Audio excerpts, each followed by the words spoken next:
اللهم صل على محمد وآل محمد. بسم الله الرحمن الرحيم وبه نستعين وصلى الله على نبينا محمد وآله الطيبين الطاهرين.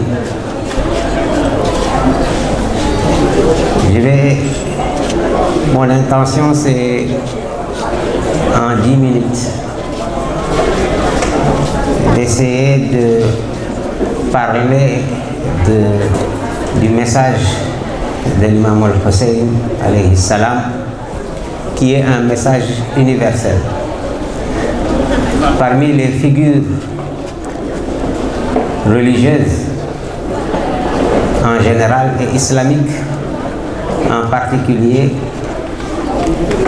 on trouve des personnages qui transcendent tous les clivages, c'est-à-dire des personnages qui sont considérés comme des modèles de référence pour tous les peuples du monde et toutes les religions du monde. Et parmi ces personnages, ceux qui sont les plus éminents dans cet aspect se trouve l'imam al-Hussein ibn Ali alayhi salam. En effet, l'imam Hussein est une personnalité qui est reconnue, vénérée, aimée par des humains qui appartiennent à plusieurs dénominations religieuses. Hussein n'est pas seulement l'imam pour les chiites, mais il est l'imam de tous les musulmans. Il n'est pas seulement un guide pour les musulmans, mais il est un exemple pour l'humanité. Celui qui étudie l'histoire de Karbala et qui étudie également les citations qui ont été faites concernant l'imam Hussein, on y trouve des musulmans, mais également des adeptes d'autres religions. N'oublions pas que parmi les compagnons de l'imam Hussein, ceux qui sont allés avec lui vers le martyre, il y avait parmi eux des gens qui appartenaient à d'autres confessions, qui étaient chrétiens par exemple. L'imam Hussein donc fait partie de ces rares personnalités qui dépassent les clivages religieux, ethnique, culturel, civilisationnel et spatio-temporel. De même, le message de l'imam Hussein est un message universel, c'est un message qui s'adresse à toute l'humanité. Cet aspect de son message est mal connu et mal communiqué. C'est pour cette raison que beaucoup de personnes n'ont pas compris le sens de la commémoration du martyre de l'imam Hussein, parce qu'ils s'imaginent que c'est la commémoration tout simplement d'un assassinat, tout simplement d'une personne qu'on a tuée, alors qu'il s'agit de quelque chose de beaucoup plus grand, de beaucoup plus grandiose, de beaucoup plus universel. Dieu nous dit dans le Coran: ne dites pas de ceux qui ont été tués dans le chantier d'Allah qu'ils sont morts. Non, ils sont vivants auprès de leur Seigneur qui les nourrit. Nous savons à travers les enseignements de notre prophète et des imams de sa descendance que l'imam al-Hussein est le plus grand des martyrs de l'humanité, puisqu'il est désigné par le terme de Seigneur des martyrs, Sayyid al-Shuhada. Donc l'imam Hussein est un personnage qui est vivant et qui est éternellement vivant. Mais pas seulement vivant, mais il est vivifiant. Il fait vivre les âmes. Dieu nous dit dans le Coran: ô vous qui croyez, répondez à Dieu et à son messager lorsqu'il vous appelle à ce qui vous donne la vraie vie. Le message de l'imam Hussein, c'est le message de la vraie vie. Ce n'est pas le message de la mort. L'imam Hussein n'est pas parti pour que les gens meurent. mais il est parti pour que les gens vivent debout, c'est-à-dire une vie honorable, une vie saine, une vie pieuse, une vie lumineuse. Il considérait la vie dans l'oppression et l'opprobre comme étant équivalent à la mort. Donc il disait que mourir dans la dignité est préférable que de vivre dans l'opprobre. Donc le message de l'imam Hussein, qui est indiqué même par son nom, parce que sachez-le, l'imam Hussein est le premier à porter ce nom. Personne avant lui n'a porté le nom de Hussein. C'est le prophète sallallahu alayhi wa sallam qui la première fois a prononcé ce nom-là dans l'histoire de l'humanité. Donc la première personne à porter le nom de Hussein, c'est Hussein ibn Ali ibn Abi Talib. Et ce mot Hussein reflète deux choses. Ça reflète la beauté, ça reflète également l'amour. La beauté et l'amour. L'imam Hussein était la manifestation dans la réalité de notre prophète de ce qu'est la beauté divine, Jamalullah. Il en était la manifestation. Parce que la lumière de notre prophète, c'est la lumière par laquelle Dieu est connu par toute la création. Pas seulement par les êtres humains, mais par tout ce que Dieu a créé, y compris les anges. Ils n'ont connu Dieu qu'à travers la lumière de notre prophète Muhammad sallallahu alayhi wa sallam. Et cette lumière-là, Imam Hussein fait partie de cette lumière. Il est un des organes de la lumière de notre prophète. Et si on devait définir cet organe-là en le comparant avec le corps humain, on dira que c'est le cœur de cette lumière. Parce que c'est dans cette lumière que se reflète la beauté éternelle, infinie de Dieu, l'Éternel, le Tout-Puissant. Donc Imam Hussein, qui était si précieux pour notre prophète, qui était si valeureux pour Dieu et son prophète, il est parti pour nous transmettre un message. Il s'est levé pour un objectif. Son objectif, comme il l'a dit, c'était de réformer la communauté, de ramener l'humanité, de ramener les disciples de son père et de son grand-père, c'est-à-dire les musulmans, vers la vérité et les faire sortir des ténèbres dans lesquelles ils se trouvaient. C'est pour cet objectif qu'il s'est levé.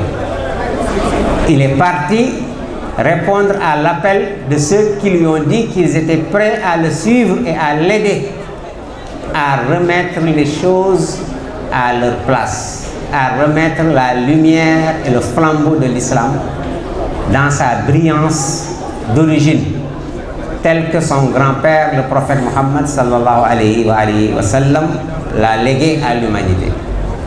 C'est pour ça qu'il est parti. Donc le sens de cette commémoration, ce n'est rien d'autre que ça. Le plus grand message de l'imam Hussein, c'est le fait d'être véridique, d'être dans la justice. Donc c'est la justice et la vérité qui est le plus grand message de l'imam Hussein. Et il nous invite à garder ça vivant, parce que lui, il est vivant. Et il nous invite à garder ce message-là vivant. Donc l'objectif, c'est ce qu'il y a de plus noble dans l'être humain. D'allumer cette flamme de l'être humain, de ce qu'il y a de plus noble chez l'être humain. Donc c'est un esprit de justice et de vérité qui est à l'origine de cette mission de l'imam al-Hussein. Et quand il a vu que ceux qui gouvernaient à l'époque, et n'oublions pas qu'au moment où l'imam Hussein a quitté Médine pour se rendre en Irak,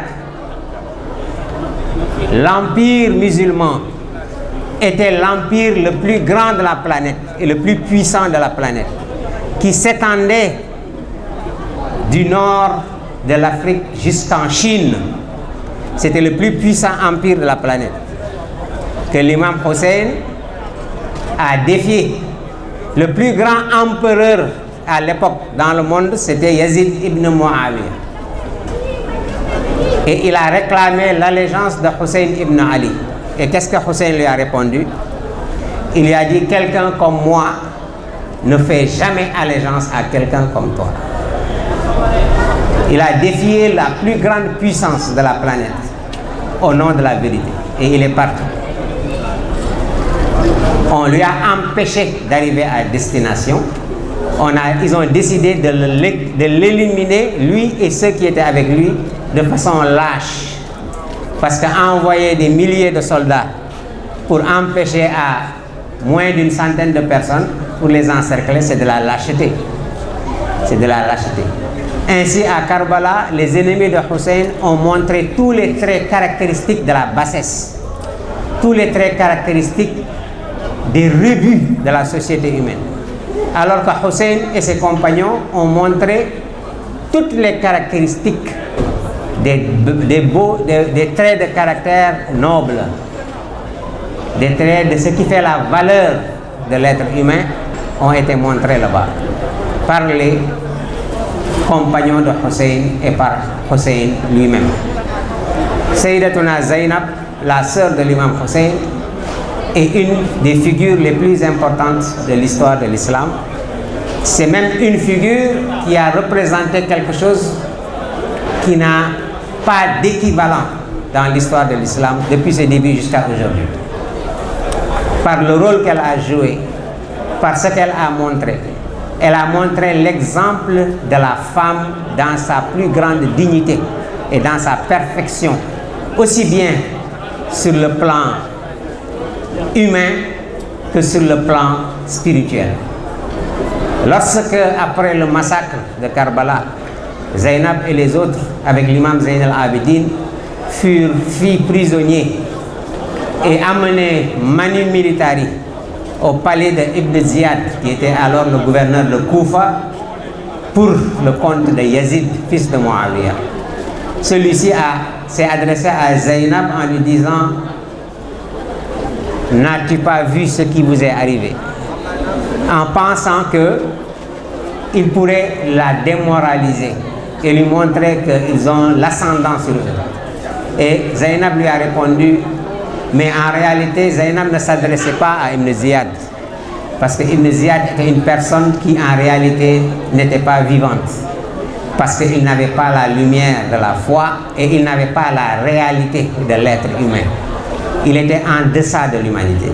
Mais Zainab s'adressait à nous et à toute l'humanité. Il a dit à Ibn Ziyad: par Allah, je n'ai rien vu que la beauté divine. Ma ra'aytu illa jamila.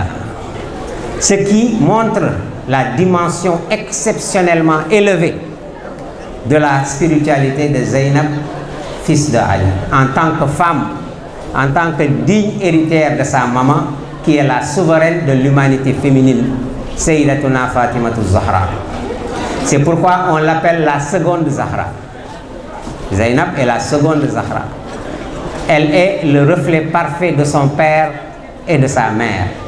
Comme indiqué par son nom, le terme Zayn Ab, ça vient de Zaynul Ab, la beauté de son père. Son père, Ali ibn Abi Talib, n'est plus à décrire, que tout le monde connaît. Ses valeurs et ses qualités sont telles qu'on ne peut pas entamer même d'en parler, parce que ça dépasse l'entendement de l'être humain.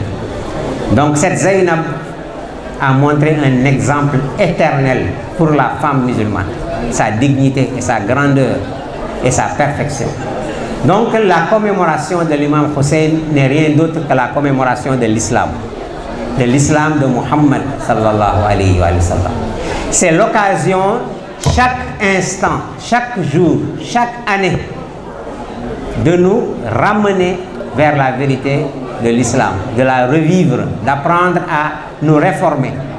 Il ne nous a pas montré un exemple pour que nous soyons des musulmans faibles, des musulmans négligents vis-à-vis de nos devoirs. Mais c'est exactement le contraire. C'est pour cela que nous devons faire constamment la rétrospection par rapport au message de Hussein. Éviter de faire de cette commémoration une commémoration jahilienne, c'est-à-dire une commémoration de l'ignorance. C'est ce qui se produit souvent dans la communauté humaine. Quand on leur apporte un flambeau, ils éteignent le flambeau avec des pratiques et des comportements qui sont le contraire même de ce qu'on leur a apporté. On dit que pleurer pour Hussein est une purification. Effectivement, pleurer pour Hussein est la plus grande et la plus directe façon de purifier son âme, de purifier son cœur, de purifier son être. Mais pleurer pour Hussein ne doit pas être fait de façon à trahir le message de Hussein. Hussein a bien dit que je me suis levé pour réformer la Ummah de mon grand-père, ordonner le bien et interdire le blâmable, suivre la voie de mon père et de mon grand-père, de mon grand-père et de mon père Ali ibn Abi Talib. Celui qui ne fait pas ce que Hussein a voulu, c'est-à-dire ne se réforme pas, n'ordonne pas le bien et n'interdit pas le blâmable, et qui s'attend à venir sous la tente de Ashura pour verser des larmes et pensant qu'en versant ces larmes, ça lui permet de pouvoir retourner dans ses basses œuvres après cela et continuer à faire le contraire de ce que le prophète nous a ordonné de faire, et pensant qu'ainsi il va gagner le paradis. Celui-là n'a pas compris le message de Hussein ibn Ali. Lorsqu'on vient ici sous l'égide d'un petit-fils de Hussein, Chérif Mohammed Ali Haïdara, qui a appelé les hommes à ce que Hussein a appelé les hommes, c'est-à-dire à une vie de dignité, une vie lumineuse, une vie pieuse, une vie où on va travailler pour ce monde comme si on devait y demeurer éternellement et travailler pour l'autre comme si on devait mourir demain. C'est dans le but de réformer l'être humain, de construire l'être humain spirituellement, psychologiquement, physiquement. C'est la construction de l'être humain, c'est ça l'objectif de cette rencontre. Le but, c'est que d'amener les gens à des résolutions. Je prends la résolution à partir d'aujourd'hui de suivre l'exemple de l'imam Hussein, de respecter la mémoire de l'islam, de l'imam Hussein, en réformant ma propre personne, en réformant mon comportement, en réformant ma façon de faire, afin de l'orienter vers les objectifs pour lesquels Hussein a versé son sang, ainsi que celui de ses compagnons et des membres de la famille du prophète qui ont été tués à Karbala. C'est ça l'objectif. On ne doit pas faire de ça un prétexte pour relâcher, un prétexte pour négliger. Et malheureusement, il y a certains qui ont fait de ça une façon de négliger la religion, de négliger ses devoirs, d'avoir la permissivité pour faire ce qui est interdit.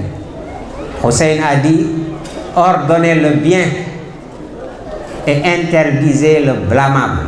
C'est pour ça qu'il s'est levé.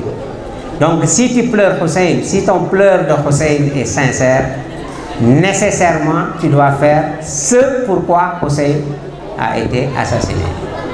Sinon, il n'y a aucune cohérence dans ta démarche. Il n'y a aucune cohérence dans ce que tu dis. Et il n'y a aucune sincérité en réalité. Parce que les larmes de crocodile aussi, ça existe. Mais la réalité, c'est que nous devons chacun faire ce travail intérieurement. À partir du moment où tu as été triste et tu as pleuré Hussein. L'objectif de la tristesse et des pleurs, c'est ça. C'est de purifier la personne et de le faire entrer dans la cour de Hussein. Et pour entrer dans la cour de Hussein, il faut baisser son ego. Cette humiliation de l'ego, c'est ça le pleur, c'est ça le regret, qui fait que tu peux rentrer maintenant dans la cour de Hussein. Dans la prière, on dit sur Hussein et sur tous ceux qui sont dans sa cour. Les esprits qui sont dans la cour de Hussein. Wa alal arwah allati hallat bi fana'ik. Toutes les âmes qui sont installées dans ta cour. On peut à chaque instant faire partie des martyrs de Karbala. Ça, il faut le savoir. C'est pourquoi l'imam Zayn al-Abidin, il a dit que tous les jours sont Ashura et toutes les terres sont Karbala. Aujourd'hui, Hussein est vivant. Et tu peux faire allégeance à Hussein à travers le petit-fils de Hussein. Tu peux faire le travail de Hussein en suivant l'exemple de Hussein, en travaillant avec son petit-fils. Tu peux travailler pour Hussein. Donc, tu n'as pas besoin de regretter ce qui s'est passé déjà, que c'est passé. Non, on peut le revivre tout de suite. C'est tous les jours. On peut être aujourd'hui, nous tous, à Karbala. On peut être nous tous avec Hussein.